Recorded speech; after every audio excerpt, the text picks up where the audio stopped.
Story with Binaca. सुनिए कहानी Binaca की जुबानी। लीजिए हाजिर है तेनालीराम का किस्सा, दूध न पीने वाली बिल्ली। दक्षिण भारत के विजयनगर में राजा कृष्णदेव राय का राज्य था।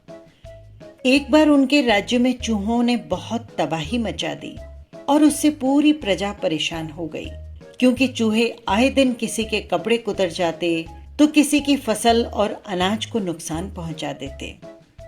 इससे परेशान होकर एक दिन पूरी प्रजा राजा कृष्णदेव राय के दरबार में पहुंची और उनकी समस्या को दूर करने की प्रार्थना की। प्रजा के मुखिया ने राजा कृष्णदेव राय से कहा, महाराज, हमें चूहों के आतंक से मुक्ति दिलाइए। हम इन चूहों के आतंक से तंग आ चुके हैं। मुखिया की बात सुनकर राजा ने आदेश दिया कि हर घर में एक बिल्ली पाली जाए और उसकी देखभाल की जाए।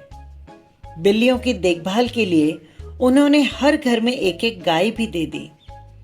महाराज ने तेनालीराम को भी एक बिल्ली और एक गाय दी। बिल्लियों के आने से चूहे तो कुछ ही दिनों में भाग गए, लेकिन गाय का दूध पी पीकर बिल्लियां मोटी हो गई। अब प्रजा के सामने ये समस्या थी कि बिल्लियों को समय पर दूध दिया जाए और गायों का भी पालन किया जाए। वहीं बिल्लियां दूध पीकर इतनी मोटी हो गई कि वे तो चल फिर भी नहीं सकती थी। तेनालीराम की बिल्ली भी मोटी और सुस्त हो गई थी और अपनी जगह से हिलती भी नहीं थी। एक दिन बिल्ली के आलसीपन से परेशान होकर तेनालीराम को एक योजना सूझी।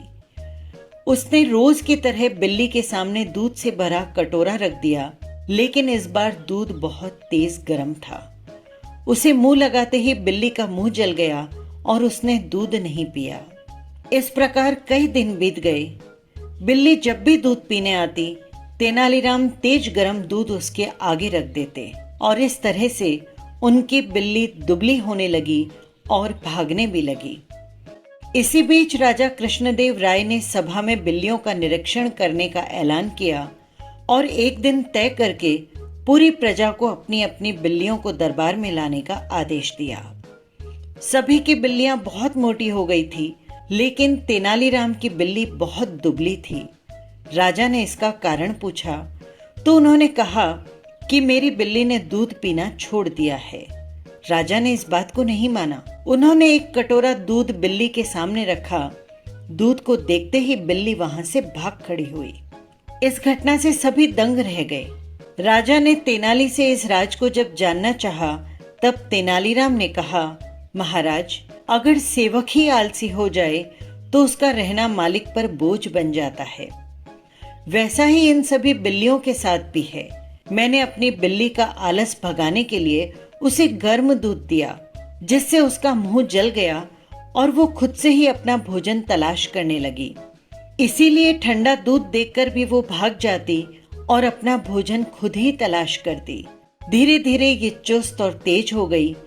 ठीक ऐसे ही मालिक को अपने सेवक के साथ करना चाहिए, उसे आलसी नहीं बनने देना चाहिए। तेनालीराम की बात राजा को बहुत पसंद आई और उन्होंने 1000 स्वर्ण मुद्राएं उसे इनाम में दे दी। यही था छोटा सा किस्सा। फिर मिलेंगे किसी नए किस्से या कहानी के साथ। नमस्कार।